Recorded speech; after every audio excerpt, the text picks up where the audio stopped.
When Charleston police found Eleanor Whitmore's body at the bottom of her staircase, the scene looked like a tragic accident.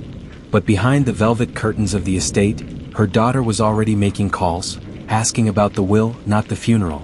And within hours, suspicion took root. Charleston, South Carolina, a city where tradition is everything and family names still carry the weight of history.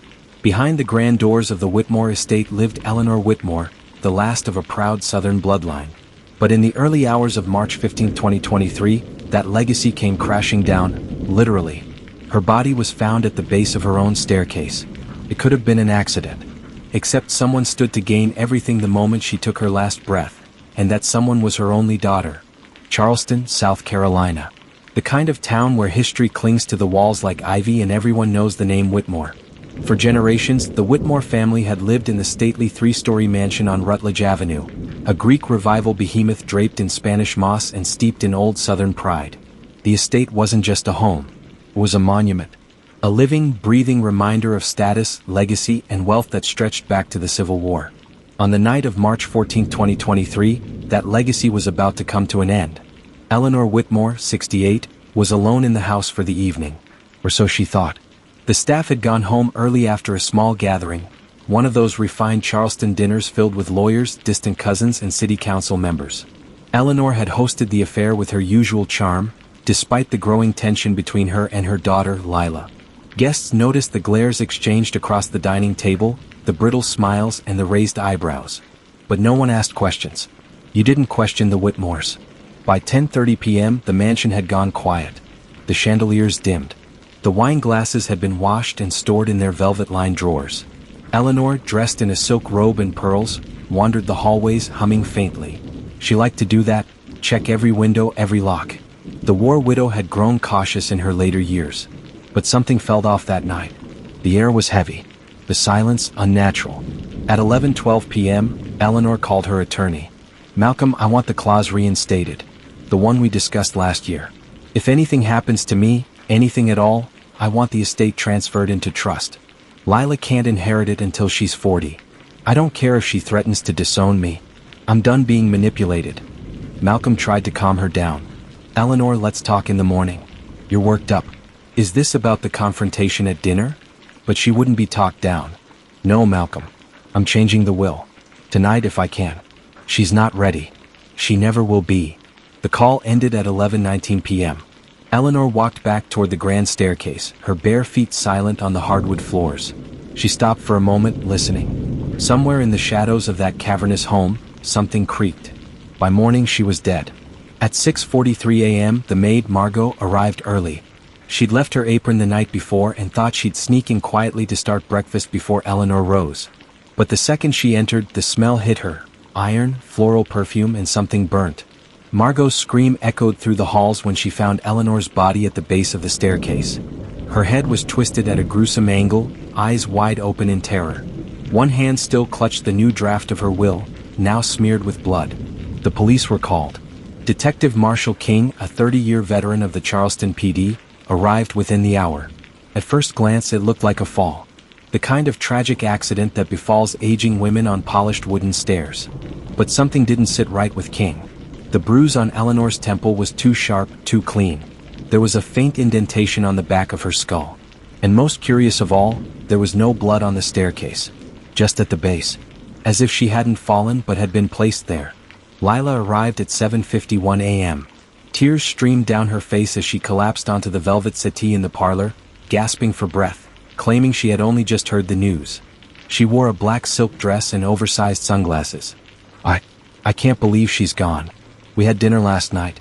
We were laughing." Detective King nodded slowly, taking notes. "Where were you after dinner, Miss Whitmore?" "Out. I needed air. I drove to the Battery and just sat there, thinking. We argued, I admit that, but I would never hurt her. She was my mother." He studied her. "Did you speak with her after the guests left?" "No.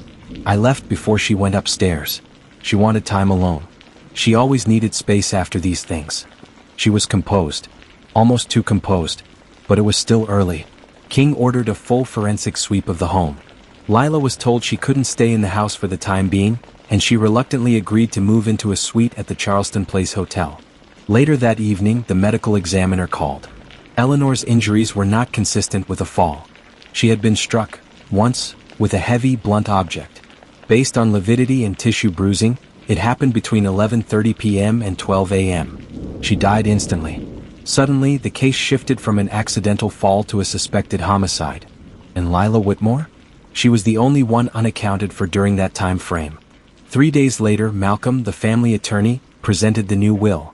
It had been finalized over voicemail, the law firm had recorded the call, and Eleanor's verbal amendments were legally binding. Lila, once set to inherit everything outright, now had to wait until age 40.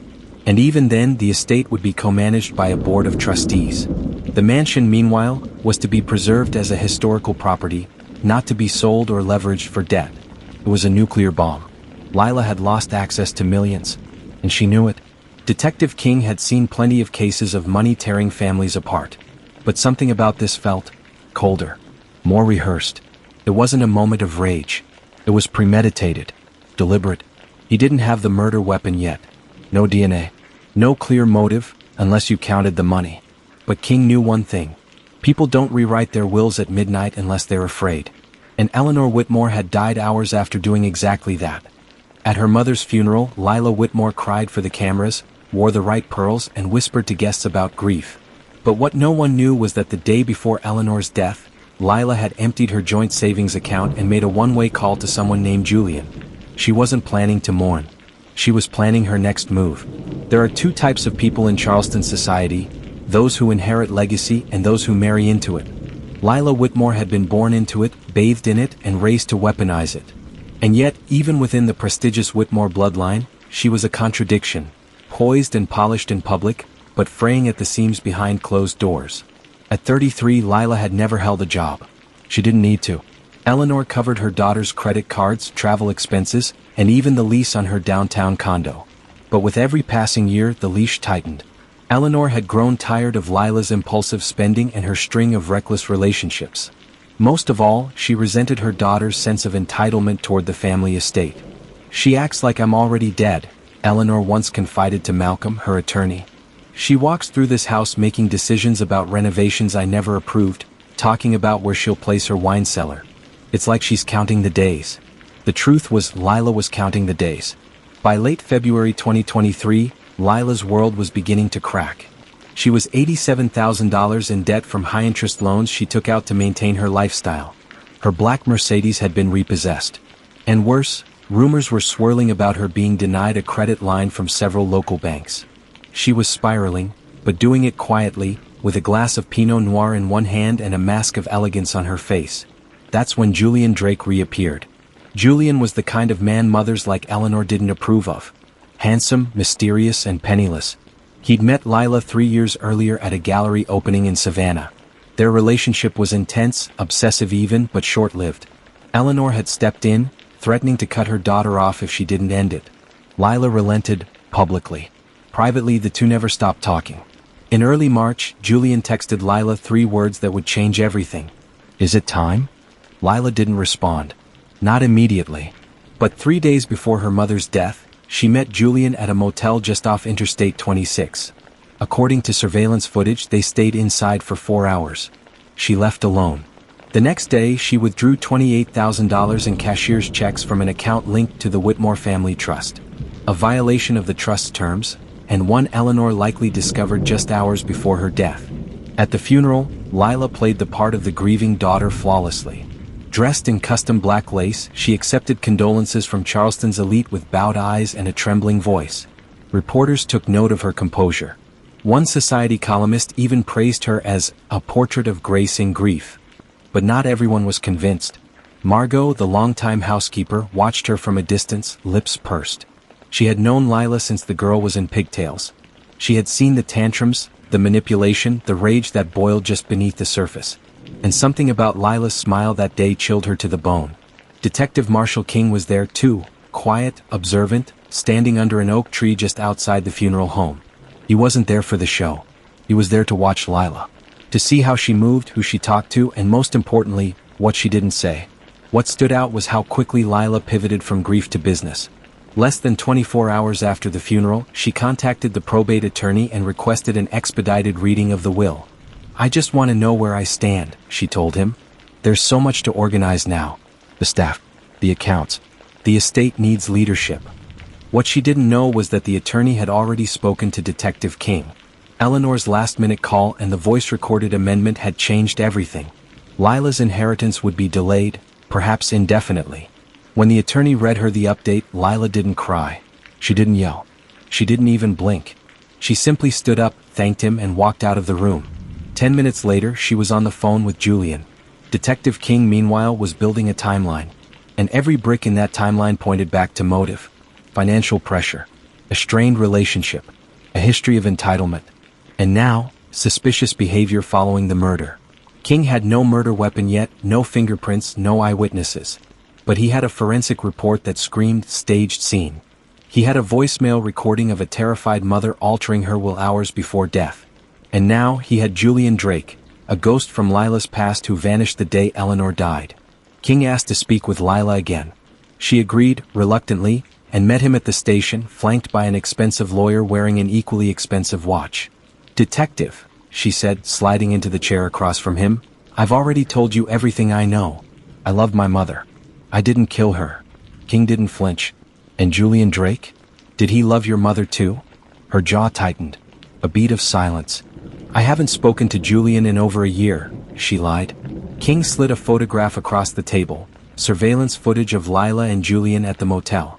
The timestamp read, March 12, 2023, 2:18 p.m. "You want to try again?" Lila stared at the photo, then at her attorney. She crossed her legs, sat back in the chair, and said, "Am I being charged with something?" King didn't answer. "You didn't have to. Not yet." But now he had leverage.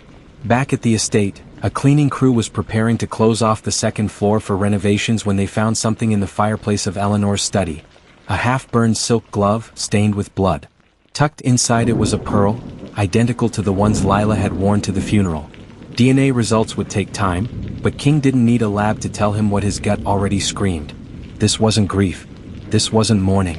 This was murder. The lights flickered. The security cameras went black. And for exactly 29 minutes, no one could account for what happened inside the Whitmore estate. But the coroner's report was clear. Eleanor Whitmore didn't fall. She was struck.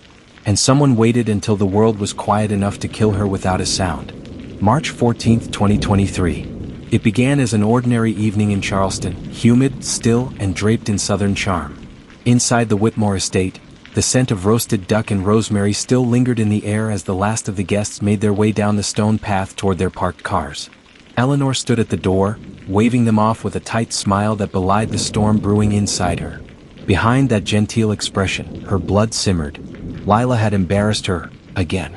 During dinner, Lila made a snide remark about how hard it must be to hold on to an empire when you're pushing 70.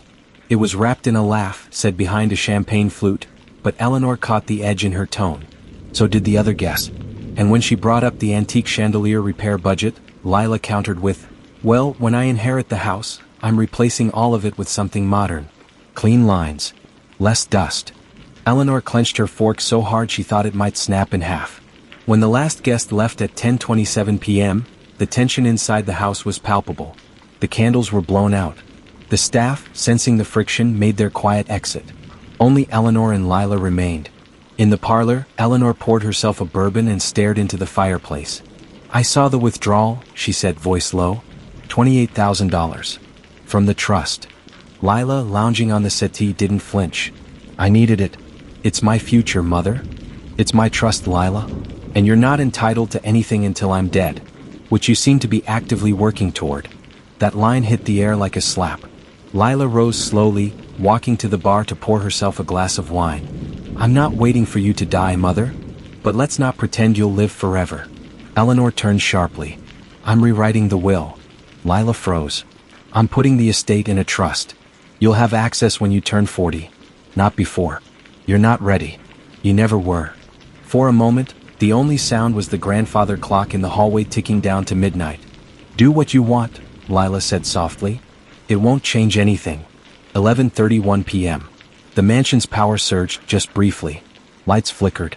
The security system blinked out for a moment and came back online. The logs would later show a manual override was entered at exactly 11:34 p.m., bypassing the internal surveillance. Someone had entered the administrator code from inside the home. At 11:43 p.m., Eleanor made one last call. Not to her lawyer this time, but to Margot, the housekeeper. "Come in early tomorrow, please," Eleanor whispered into the phone. "There's been a disagreement. I don't want Lila in the house alone." Margot, who'd already sensed trouble earlier in the week, agreed. But the call was cut short. There was a sound in the background, like footsteps. Heavy ones. "Is someone there with you?" Margot asked. But Eleanor didn't answer. The line went dead. At 12:08 a.m., the local power grid recorded a voltage spike near Rutledge Avenue, consistent with the restoration of power to a temporarily disabled breaker. The Whitmore mansion's exterior floodlights blinked back to life. At 12:16 a.m., a neighbor walking her dog noticed a shadow in one of the second-floor windows. She thought it strange. Eleanor always went to bed early, but the woman didn't call it in. This was Charleston. People didn't ask questions about what went on in the Whitmore house. The next morning, when Eleanor's body was discovered, her robe was bloodied at the collar. A forensic pathologist noted bruising on her right wrist, consistent with a defensive wound. Her pearl necklace was snapped, pearls scattered down the stairs like spilled secrets. But there was no sign of a struggle in the hallway. No broken furniture. No overturned rug. Whoever killed her had done so cleanly, quickly. And then came the autopsy. Eleanor had been struck on the back of the head with a blunt object, most likely metallic. The impact caused instant death. The angle suggested she had been facing away from her attacker, possibly walking away or descending the stairs. The cause of death was clear. The motive still forming. Detective King reviewed the house's security logs. Something didn't add up. The system had been accessed during the blackout. The manual override code used? It matched the master code known only to 3 people: Eleanor, Margot, and Lila. Margot swore she hadn't touched the system in over a month. Eleanor was dead, which left one person. King obtained Lila's phone records. At 11:52 p.m., she had made a 34-second call to a burner phone later traced back to a convenience store in Augusta, Georgia, an hour and a half away. The phone was purchased in cash by a man matching Julian Drake's description. If Julian was in Augusta, why was Lila calling him from inside the Charleston home? And more importantly, why had she told investigators she was alone at the Battery that night, grieving? King brought Lila back in for questioning. This time her tone was sharper. "Are you charging me with something?" she snapped. "No," King replied. "Not yet." He placed 2 photographs in front of her. One of the grandfather clock in the hallway, its face cracked, frozen at 11:47 p.m. And another of a shattered wine glass, collected from the base of the staircase. Blood on the stem. Prints on the bowl. "The glass has your fingerprints," he said. "And the time matches when the cameras went dark." Lila stared at the photos, then back at King. "I was drinking. I dropped it. That doesn't mean I killed her. It means you were in the house. You lied. Why?" She leaned forward, her voice icy. "Because every time a rich woman dies in a house like mine, people assume the daughter did it. You came here looking for a villain. Congratulations." She stood up and walked out. But behind her, King stared at the photograph of the clock. Whoever had broken it wanted time to stop at that exact moment. And maybe, just maybe, that's when the killer slipped up. A blood-stained glove in the fireplace. A burner phone traced to a dead man. And one missing pearl that would unravel everything. Lila Whitmore had built a house of lies with polished grace, but the evidence was louder than her charm. And the truth? It was about to tear her carefully crafted world apart. Detective Marshall King had seen enough liars to know when someone was trying too hard to stay calm. In his 30 years of working Charleston homicides, it was always the polished ones. The ones who smiled for reporters and answered every question too perfectly, who cracked the loudest when the truth came knocking. And Lila Whitmore was cracking. The forensic team had confirmed it. The silk glove pulled from the ashes of the fireplace in Eleanor's study was Lila's. Her DNA was on the interior lining, and more damning, a small amount of Eleanor's blood was found on the thumb seam. It wasn't a smear from a shared glass or casual touch. It was transfer blood from direct contact with the wound site. Even more curious was the single pearl sewn into the hem of the glove, almost missed in the char. It matched the antique necklace Eleanor had worn the night she died. The necklace had broken during the altercation, and all pearls had been recovered, except one. Until now. King leaned over the evidence table in his precinct office, staring at the glove. Next to it sat the photograph of the cracked grandfather clock, the glass of wine, and the new one, Julian Drake's driver's license photo, flagged from a prior arrest in Georgia. Julian had vanished. Lila claimed she hadn't seen or spoken to him in over a year, yet phone records showed multiple calls and texts in the days leading up to Eleanor's death. The burner phone registered under Julian's alias had gone offline the morning after the murder. And now, the convenience store clerk who sold him the phone had just identified him in a police lineup photo. But there was more. King had subpoenaed Lila's financial records and uncovered a second layer of lies. Her personal checking account was overdrawn by $18,000. She had maxed out 3 high-limit credit cards, borrowed from 2 online lenders under fake business names, and recently made a mysterious wire transfer to a holding company in the Cayman Islands. The name on the wire? Drake and Whitmore Holdings. She wasn't just desperate. She was collapsing. Back at the estate, Margot the housekeeper had kept mostly silent, until now. Something about the discovery of the glove had shifted her resolve. She requested to speak with King in private. "There's something I didn't say before," she admitted, her hands trembling as she clutched her rosary, "because I didn't want to believe it. But the night Mrs. Whitmore died, I saw something." King listened carefully. "I came back that night, around 12:30. I forgot to turn off the gas in the second kitchen stove. Mrs. Whitmore hated that. I let myself in through the servant's entrance. The lights were off. I heard someone upstairs, so I froze." She paused, eyes glistening. "I saw Lila come down the stairs. Slowly. She was barefoot. Her robe was open. And she was holding something in her hands, a heavy silver object. Looked like the base of a candlestick holder." "Did she see you?" King asked. "No. I backed out before she reached the foyer. But I saw her toss the object into the fireplace. She lit a match. I assumed she was just lighting a fire for comfort. But now..." King sat back in his chair. "Why didn't you say this before?" Margot swallowed hard. "Because I loved her. I helped raise her. I couldn't accept that she'd done something like this. Do you still think she's innocent?" She shook her head. I think she killed her mother." Meanwhile, Lila was unraveling behind closed doors. After storming out of her last meeting with King, she returned to her hotel suite at Charleston Place and locked herself inside. The concierge later reported she had requested 2 bottles of champagne and asked about flights to Portugal. But she never left. Because that night, she received a text message from an unknown number. "They found the glove. Time's up, Jay." Within 20 minutes, Lila attempted to wipe her phone, factory reset. But the tech team at Charleston PD had already cloned her data. Buried in her deleted emails was a draft titled, "Contingency Plan." It outlined steps in case her mother's will changed, hide assets, move offshore funds, and one chilling bullet point. If it comes to it, make it look like a fall. The digital paper trail was piling up like bodies in a Greek tragedy. On March 21st, Detective King called a meeting with the Charleston County DA. "We're close," he said, sliding the evidence folder forward. "We've got motive, timeline, financial pressure, physical evidence, a cover-up attempt, a staged scene, and a witness. The only thing missing is Julian." The DA leaned back. "Can we prove he was inside the house?" "Not yet. But we can prove Lila lied about everything else. She planned this. He may have been the tool, but she was the architect." A warrant was issued that afternoon. At 5:12 p.m., Lila Whitmore was arrested in her hotel suite, barefoot, mascara running, and sipping a glass of white wine. The charges: first-degree murder, obstruction of justice, and conspiracy to commit fraud. When they cuffed her, she asked only one question. Did Margot talk? Later that evening, King sat alone in the evidence room looking at the glove again. A single strand of blonde hair had been pulled from the fabric. Too light to be Eleanor's, too long to be Julian's. Lila's. It wasn't just a trail of silk and lies. It was the unraveling of a legacy built on blood, control, and desperation. Everyone thought the Whitmore estate was silent that night. But the house had eyes, and one forgotten device, hidden in the walls, had been recording the truth all along. What it captured wasn't just a crime, it was a betrayal years in the making. Detective Marshall King stood at the center of Eleanor Whitmore's parlor, sunlight cutting across the dark oak floorboards like a blade. The house felt emptier now, stripped of its grandeur and weighed down by the memory of blood. But King wasn't here for closure. He was here for something Eleanor had never told anyone. The Whitmore estate, like many historic Charleston homes, had secrets built into its bones.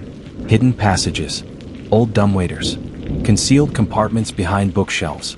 What made this house different, however, was what Eleanor had done after a string of break-ins the previous year. Margot had mentioned it only in passing. She never liked technology, she told King. But after that second break-in, she let a security firm install a few discreet cameras. Just for peace of mind. Most of them were deactivated after she fell out with the firm. She didn't trust anyone. No one knew which ones had remained active. But King was betting Eleanor, paranoid, meticulous Eleanor, had kept something running. Something secret. Something even Lila didn't know about. With a search warrant in hand, King and a technician from the Charleston PD combed the house from top to bottom. They checked vents, crown molding, even inside antique lighting fixtures. Nothing. Until they reached the attic. The attic door groaned open, releasing decades of dust into the hallway air. It smelled of cedar, mothballs, and old secrets. In the far corner, behind a curtain of cobwebs, the technician found it. A shoebox-sized receiver, connected to a hidden camera embedded in the parlor's east wall vent. The device was old but intact, and still holding local footage on a loop-based storage drive. They brought it in for analysis. What they found would break the case wide open. March 14th, 11:41 p.m. The footage was grainy and monochrome, but the layout was clear. The parlor. A faint light flickering from the fireplace. Eleanor pacing slowly, barefoot, robe tied tight at the waist. She was on the phone, speaking with someone. Her voice was barely audible. Then, movement from the right. Lila. Wearing a silk robe, wine in hand. She leaned against the doorframe, watching her mother. The tension in the room was visible, even without sound. Eleanor approached her, gesturing, clearly agitated. She pointed toward the stairs. Lila remained still. Then, at 11:47 p.m., Eleanor turned to walk away. That's when Lila stepped forward fast. She raised something. Metal. Heavy. It came down hard against the back of her mother's skull. Eleanor collapsed instantly, her head striking the banister on the way down. There was no struggle. No hesitation. Lila stood over her mother's body for 7 seconds. Then she calmly walked to the fireplace, pulled off one glove, reached into the flames and tossed something inside. She wiped her hands on the hem of her robe, picked up her wineglass and exited the frame. Silence. When King watched the footage, he didn't speak. He didn't move. It was the closest thing to a confession he could ever hope to find. Cold. Calculated. Clean. He called the district attorney's office immediately. We have her. On video. At the Charleston Detention Center, Lila had been refusing interviews. Her lawyer was working overtime to suppress media leaks and challenge the circumstantial evidence, demanding proof that would hold up in court. Now they had it. King arrived at the jail at 8:02 a.m. Lila sat across from him, draped in a beige prison jumpsuit, her hair still perfectly curled. You look tired, she said with a smirk. Didn't sleep? I slept fine, King replied, placing the DVD of the footage on the table. But I figured you didn't. Lila stared at the disc, the smirk fading. What is that? The house remembers, Miss Whitmore. He opened the case and slid across a still frame, her silhouette frozen mid-swing, the weapon glinting in the firelight. You were smart. You disabled the known cameras. But you missed the one Eleanor had installed after the break-ins. The one in the parlor wall. She didn't trust you. Lila's face drained of color. King continued, We have you on tape, Lila. Killing your mother. No Julian. No masked intruder. Just you, a wineglass and a candlestick. She reached for the photo but stopped halfway. Do you want to tell me why? King asked, voice calm. Lila leaned back. I didn't plan it that way. I wanted her to change the will. Give me access now. Julian said we could leave the country. Start over. She laughed in my face. She said no. She said I was a child. That I'd destroy everything she built. King stared at her. And so you destroyed her instead. Lila looked away, silent. She wasn't wrong, you know, King said quietly. You just proved her right. In the weeks that followed, the video was authenticated and sealed under court order. The prosecution would use it as the cornerstone of their case.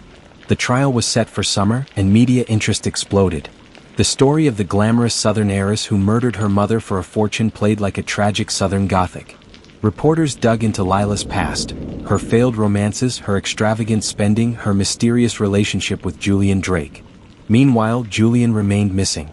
Last seen on a gas station camera in Jacksonville, Florida. A $10,000 reward was posted for information leading to his arrest. So far, nothing. But it didn't matter. Lila would go down regardless. Charleston society, once so eager to protect its own, now whispered about her with a mix of horror and fascination. The woman who smiled at garden parties and discussed Monet had murdered her own bloodline. All for a house. For a name. For control. Back at the estate, Margot returned once, just once, to retrieve the last of her things. She walked the empty halls slowly, running her hand along the banister Eleanor had died against. The pearl necklace had been restored. The fire damage repaired. But something in the air had changed. This house, once a monument to legacy, was now a crime scene wrapped in hardwood and history. As she stepped out the door, Margot whispered, "She always said the house would outlive us all." She never stepped foot in it again. The evidence was airtight. The motive crystal clear. But when the trial began, a shocking testimony flipped everything on its head. Would the heiress face a lifetime behind bars? Or would Charleston's oldest family legacy protect her one final time? Charleston's courthouse brimmed with journalists, true crime podcasters, and locals hungry for answers. This wasn't just a trial, it was a reckoning.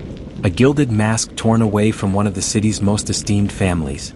A tale of blood, greed, and betrayal playing out beneath the marble columns where old Southern money once called the shots.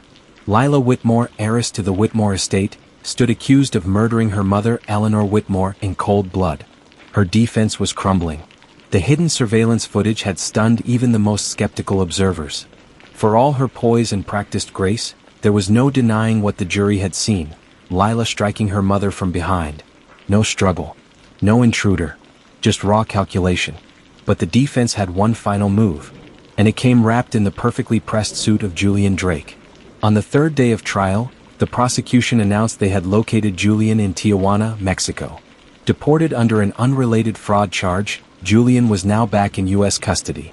He agreed to testify in exchange for a reduced sentence for unrelated identity theft charges. When Julian entered the courtroom, Lila's jaw tightened, but she didn't look away.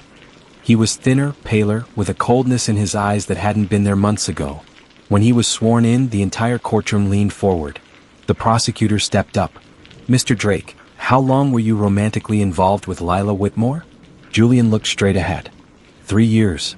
During that time, did the two of you discuss Eleanor Whitmore's estate? Yes.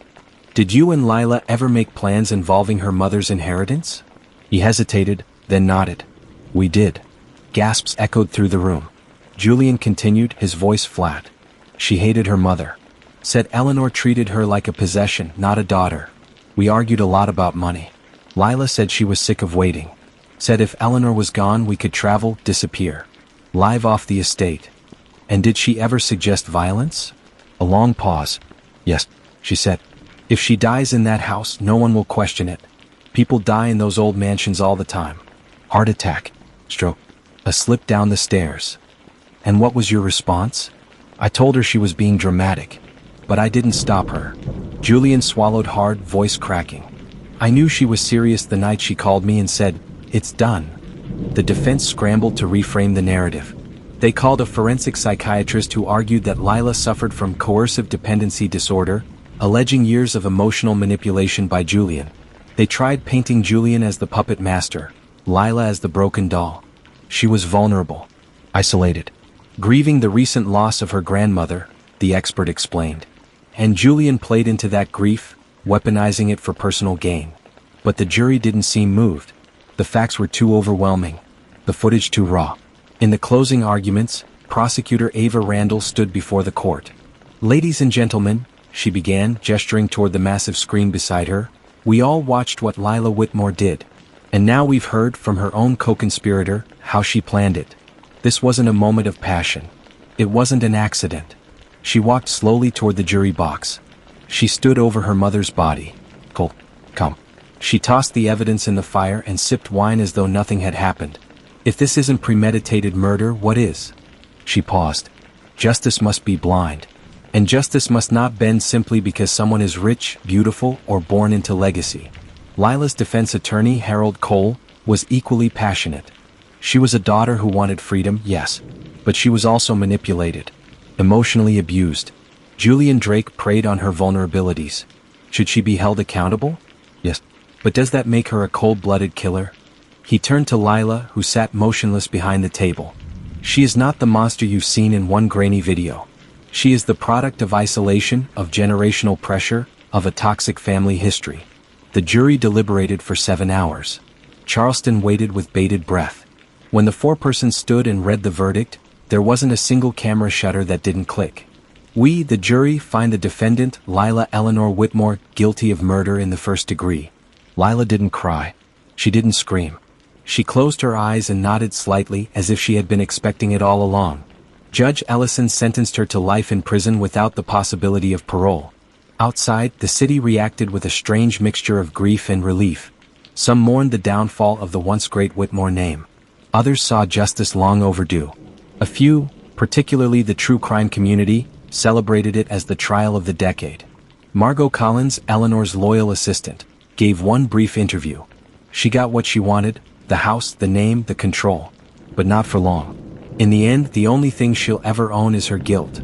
Back at the now empty Whitmore estate, a for sale sign went up. Real estate agents whispered about the tragedy. Tourists passed by, pointing at the iron gate where police once stood with rifles and flashlights. Inside, furniture was draped in white sheets, the fireplace dark. But in the attic? The camera still sat inside its vent, unplugged but untouched, as if the house was still watching, still remembering, still warning. A mother's love turned into a legacy of betrayal. A daughter's ambition buried beneath the very foundation of the home she once dreamed of owning. In the end, it wasn't greed or guilt that condemned Lila Whitmore, it was the house itself, silently watching from the shadows, recording the truth she tried to erase. But what do you think? Was Lila a cold-blooded killer, or just a desperate heir caught in the grip of generational rot? If you were on the jury, would you have sentenced her to life in prison? Drop your thoughts in the comments. And if you found this story gripping, hit that like button, subscribe for more twisted true crime tales, and turn on the notification bell so you never miss the next case. Because in the world of true crime, sometimes the truth is hidden behind family portraits and estate walls. Thanks for watching, and remember, justice may be blind, but someone is always watching.